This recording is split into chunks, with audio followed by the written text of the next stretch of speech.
Hello and welcome to my session on secondary integration of a career ideal, the pathfinding of gifted social entrepreneurs. This is presented as part of the 2024 Dabrowski Congress, Living the Theory. I'll introduce myself, overview my dissertation research study, a collective case study career critique of social entrepreneurs who are gifted adults, or SEGA, share 5 SEGA profiles and findings, further discuss secondary integration of a career ideal, and conclude with recommendations and a call to action. Hi, I'm Joi and use she, her pronouns. I'm an adjunct professor at the University of Denver, Director of Professional Education for the Gifted Development Center, Chair of the Education and Gifted Youth Committee for the Mensa Foundation, and I'm proud to serve as part of the Dabrowski Congress 2024 Planning Committee. The purpose of my dissertation was to critique the career development experiences, supports, and barriers of social entrepreneurs who are gifted adults, SEGA, and the shared social value they create. My primary research question is how have gifted adults become social entrepreneurs? And I had additional research questions asking about how they self-report their characteristics of giftedness, what were their experiences with career development, what were their career development supports, what were their career development barriers, and what is the shared social value they create. I conducted a systematic review of literature relating to social entrepreneurship education in the United States and found that most of that qualitative research was conducted in institutions of higher education in specifically business programs and entrepreneurship certificate programs. Social entrepreneurs are entrepreneurs who create enterprises that prioritize positive social and/or environmental impact above and beyond profit. For this study, social entrepreneurs had to have created organizations that aligned with 2 or more of the United Nations Sustainable Development Goals. They had to be in business at least a year, have hired at least 1 employee or contractor other than the founder or co-founders, and they had to not have a business, MBA, or entrepreneurship degree. I was curious about people that became social entrepreneurs even without the direct training. To overview my methodology, this was a qualitative study organized as a collective case study. I used my method of collaborative connoisseurship and critique, which built upon Eisner's connoisseurship and criticism. I also synthesized a framework of a curricular career spiral of social entrepreneurs, building upon the instructional art, social cognitive career theory, the theory of positive disintegration, and the ecological model of human development. I had 5 SEGA participants that I'll profile in more detail. Dr. Janice Mackey, co-founder of Young Aspiring Americans for Social and Political Activism. Dr. Christopher Tetzlaff, co-founder of UBU Early Learning. Shalila Dillard, founder of SCD Enrichment Program. Dr. Chris Wells, founder of the Dabrowski Center. And Inthbar Fields, co-founder of Elysian Trust. Relating to how I knew that these participants were gifted, when I asked, do you identify as gifted? Janice and Christopher both said probably yes, and Shalila, Chris, and Inth said absolutely yes. I'll leave this slide here so you can come back to it in time and review ways they were identified. But I do want to point out Christopher's anxiety, empathy, sensitivity to crowds and noises, and also Chris and Inth types of neurodivergence and twice exceptionality. On the Shozak Adult Giftedness Scale, CAGS, which built off the work of Dr. Linda Silverman, all 5 SEGA participants said they were always very concerned about world issues such as the environment, homelessness, war, or human rights, that they're independent thinkers, and that continuing to learn throughout their life is one of their most important priorities. And I think the purple arrow points to question 16, which that concern about world issues really highlights their concern with morality and justice and dissatisfaction with problems we have in our society. So the first SEGA person I will profile is Dr. Janice Mackey, co-founder of Young Aspiring Americans for Social and Political Activism, or YASPA. Janice uses she, her pronouns, identified as female cisgendered, Black African American, lives in Colorado, is in her 30s, earned her PhD in higher education, and created YASPA as a nonprofit to develop the civic careers of BIPOC youth, Black, Indigenous, People of Color youth, in Aurora through meaningful activism.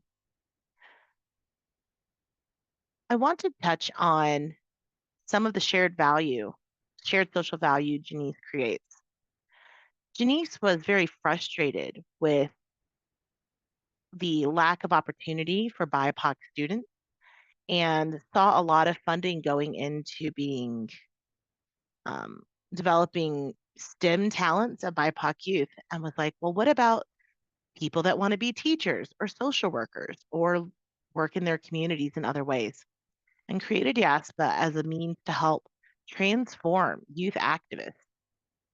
And I think that's so beautiful and responsive to a need she saw in her communities, in our community. And Denise's metaphor for her career development was blooming season, that there's a lot of work that takes place beneath the soil before the blooms can show. Next, we had Dr. Christopher Tetzlaff, co-founder of UBU Early Learning. Christopher uses he, him pronouns, identified as cis male, a white US American who lives in Colorado in his 40s, and recently earned his PhD in curriculum and instruction with me in my program at DU. Chris co-founded UBU Early Learning as a nonprofit organization. This is a teacher-led cooperative, and it's Colorado's first mobile preschool program, and they use converted buses to serve communities in Aurora, Colorado. Relating to describing characteristics of giftedness, some of the themes from Chris's story and case study were his intense empathy with others, distracting anxiety, and concern about social issues. When talking about one of the barriers for career development, Christopher talked about the difficulty of value aligned hiring. And while UBU had a clear sense of purpose and value system, not every potential employee aligned with that work, and how that has been something they needed to navigate to find people that supported the value and mission of UBU. Christopher's metaphor for career development was two ships passing in the night regarding meeting his co-founder, Roy Brown. Shalila Dillard is founder of SED Enrichment Program. Shalila uses she, her pronouns, identified as female, Black African American, lives in Colorado in her 30s, is a current master's student of educational psychology with a focus in gifted education, and created STD Enrichment Program as a nonprofit. Additionally, Shalila created STD Equity Consulting as an LLC um, to help her generate revenue in more creative ways. Regarding Shalila's identification or experience as being gifted, Shalila talked about having traumatic access to educational opportunities. Although identified as gifted at a very early age, she was she had to be bused to South Denver to access a gifted program where she was often the only person of color. She often felt excluded and did not see people like her or other Black people in her communities. Shalila's One of Shalila's barriers for career development has been the need to create her own lane. There weren't a lot of opportunities for BIPOC women who wanted to work on gifted education services, and she's worked to build her own path forward. One of Shalila's metaphor for career development was hitting the end of the road when she quit her teaching job. She couldn't do it anymore. She saw deficit thinking projected onto BIPOC students and saw their gifts not being nurtured.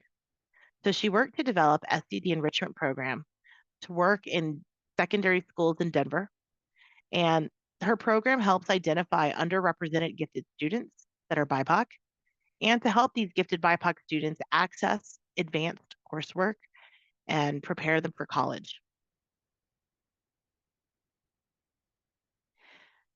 Next up is Dr. Chris Wells, founder of the Dabrowski Center. And I might go a little more in depth here because Chris is, we are all here for the Dabrowski Congress. Chris uses they, them pronouns, identifies as non binary, white, lives in Colorado in their 50s, and earned their PhD in psychology. They founded the Dabrowski Center as a nonprofit to share about Dabrowski's theory of positive disintegration. And they have an archive, the Positive Disintegration podcast, produced with Emma Nicholson from Australia. And they also host study groups. And currently, they're hosting the 2024 Dabrowski Congress, which we're all a part of. Chris's mission is to inform psychology and the world beyond about Dabrowski's theory. Chris struggled with their own mental health until learning about the theory of positive disintegration, and Dabrowski's work changed their life. Then they worked on learning everything they could about Dabrowski's theory with the help of mentors, including Michael Pathfinding and Dr. Frank Falk, who will be honored later tonight. Chris talked about their emotional intensity as a child. They talked about meandering through their career crises. They were working as a social worker and felt like they were perpetuating injustices in their families. For supports for career development, Chris mentioned their hyper-focused interest in Dabrowski's theory. This led them to self-educate and learn everything they could about Dabrowski's theory, and that's why Chris is such an eminent expert today. Regarding social value, Chris's vision is to help reframe mental illness from the medical model where we pathologize mental distress and help people develop further along their trajectories so they can achieve their goals and achieve peace. Chris's metaphor for career development is a mountain. This both referred to their psychological journey and the work they have left to do.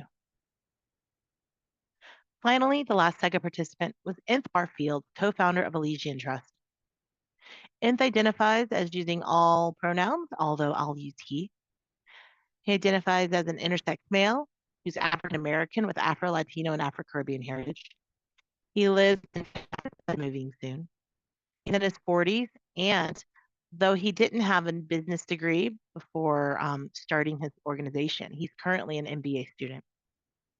He founded Elysian as a nonprofit first, and then the nonprofit changed into being a C corporation, and they are also working on B corporation status.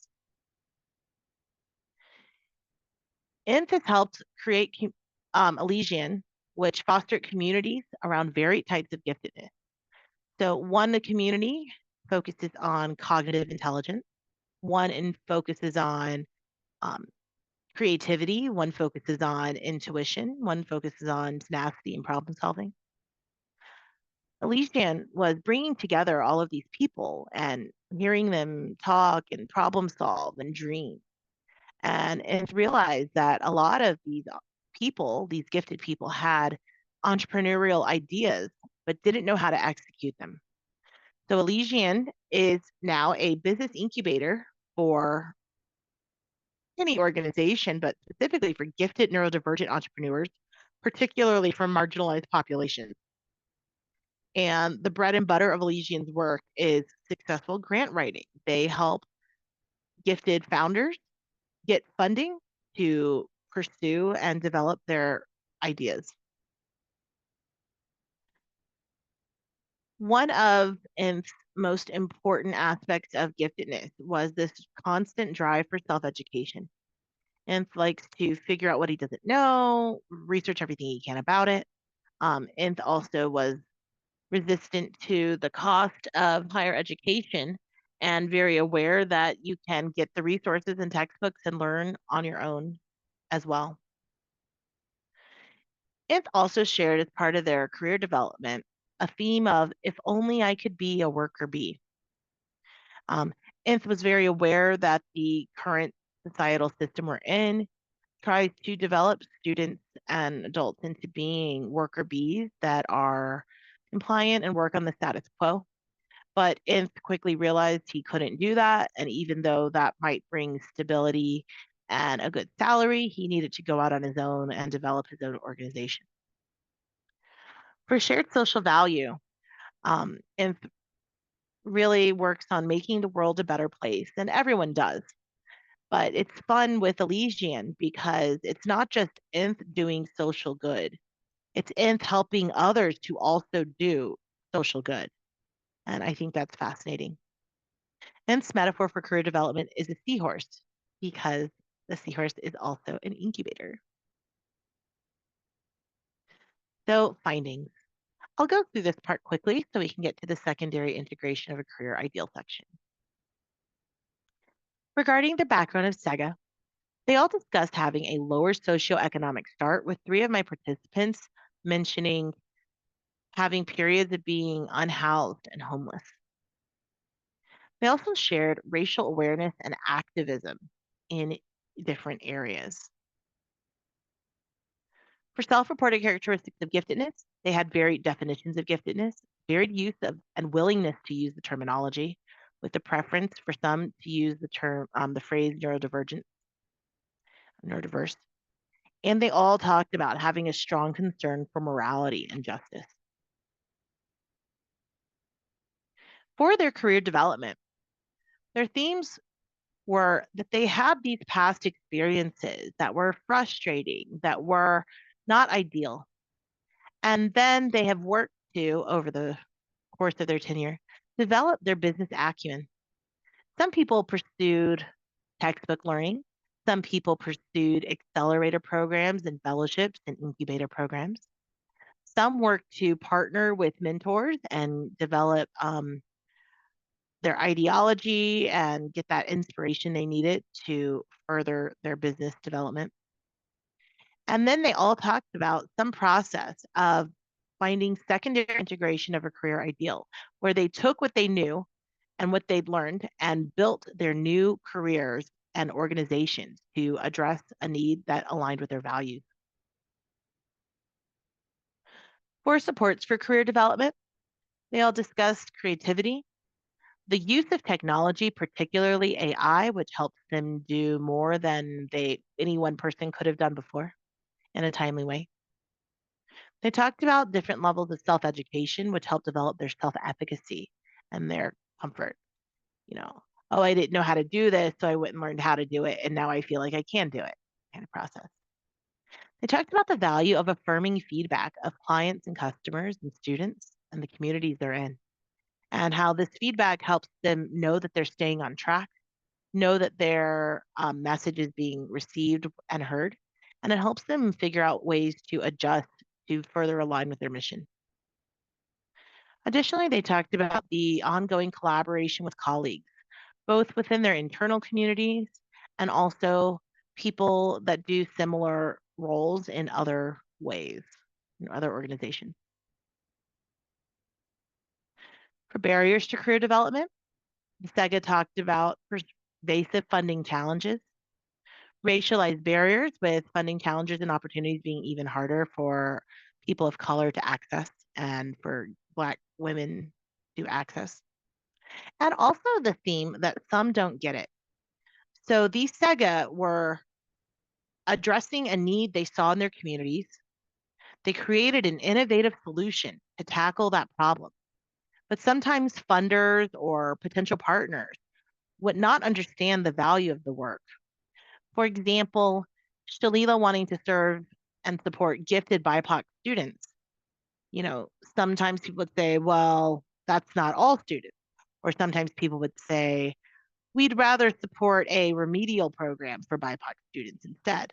And Shalila talked about having to address the deficit thinking of funders and potential school partners to help them understand the need and the purpose of this strength-based sort of work she was trying to do.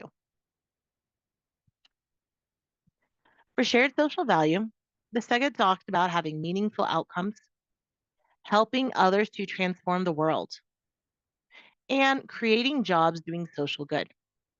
My master's is in industrial and organizational psychology, so I'm really fascinated by the third one. A lot of people choose to volunteer in to support causes that are dear to them, often through some organization of a social enterprise. Maybe it's a nonprofit. But these SEGA have not only spent their time addressing a social mission, but they've also built an organization that's sustainable enough that they are able to hire other people to also do good work helping their mission. And I think that's fascinating. So, in general, how have gifted adults become social entrepreneurs? Learning about gifted neurodivergence positively developed their self awareness. Self awareness and curiosity impacted self education, which influenced self efficacy. Frustration with work experiences spurred positive disintegration of career paths. Intellectual knowledge and creativity helped them innovate a career for social good. A strong value system and career support helped them to develop a career ideal. Business acumen and partnerships were necessary to build sustainable enterprises.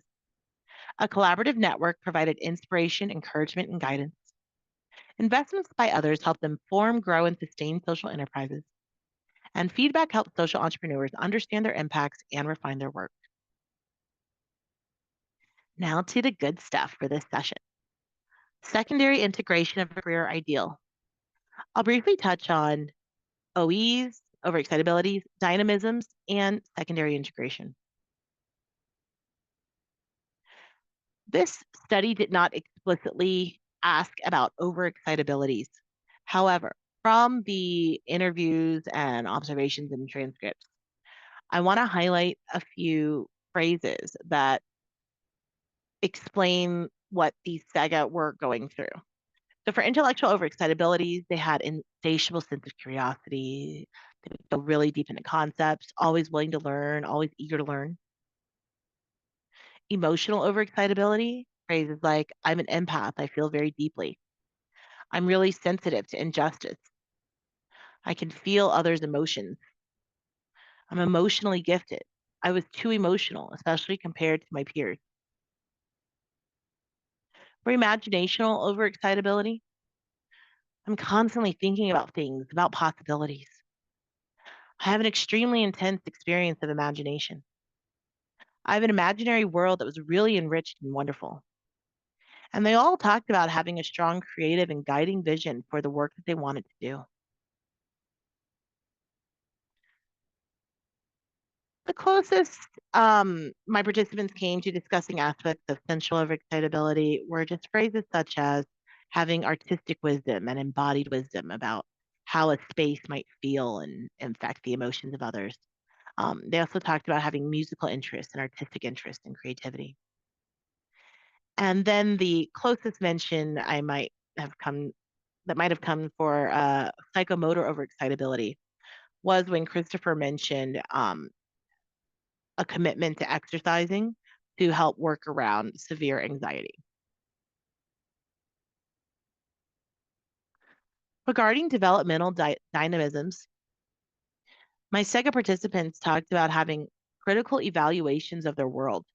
They had experienced life, realized that things were not okay, and were very critical about injustice and social issues. They also talked about having empathy with others and a desire to help and support other people, this social part of the social entrepreneur. They talked about having emotional self judgment. Um, I think Janice in particular, she was very adamant about addressing racial injustice and then started to have racial battle fatigue and realized that the way she was addressing work was draining to her and also her family. She wasn't as proud as she wanted to be. And, through that, she started to make shifts in the work that YASPA does in order to better align with what her vision was. And then they also talked a lot about self education and having that strong creative drive. And some almost didn't feel that they were creative because they weren't making like art, but they were all creating organizations and structures and systems to foster their social enterprise. Regarding secondary integration, all SEGA participants worked to innovate and create a value aligned career ideal. They realized that there was a way that they could do better on a particular topic in their communities. They all embodied their creative drive to perfect their work. They all want to do even better tomorrow. And none of them shared inner conflict about their current work. They discussed conflict in their past experiences and past careers, but there was harmony and peace with their mission now. They feel that they are aligned with their values and aligned with their purpose and committed to their next path. Um,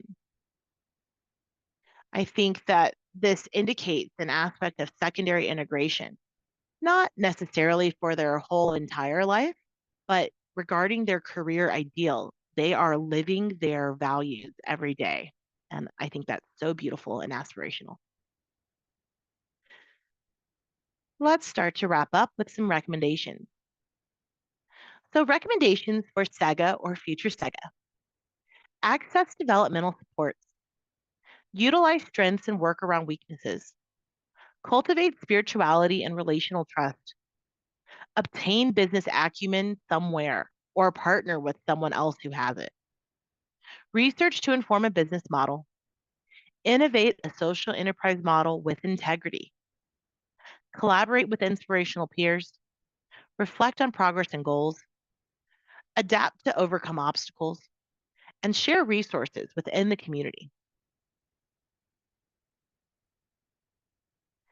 As this Dabrowski Congress sort of connects with psychologists and other therapists, I'm going to add my recommendations for that group as well. So please complete professional development about giftedness and professional development about the theory of positive disintegration. Also, psychometricians and psychologists must continue working to develop and norm culturally responsive psychological assessments to identify giftedness, vocational talents, and critical aspects aligned with the theory of positive disintegration. And a call to action in two parts. Part one for everyone here, all educators, parents, um, psychologists, organizations. Please work to further the career development of the gifted to help them explore and become social entrepreneurs. And for the gifted who are becoming social entrepreneurs. Your call to action is to create and share innovative social and environmental value to positively impact our world. Here are some references. Thank you so much for your time and attention. I hope you enjoy the rest of the Congress.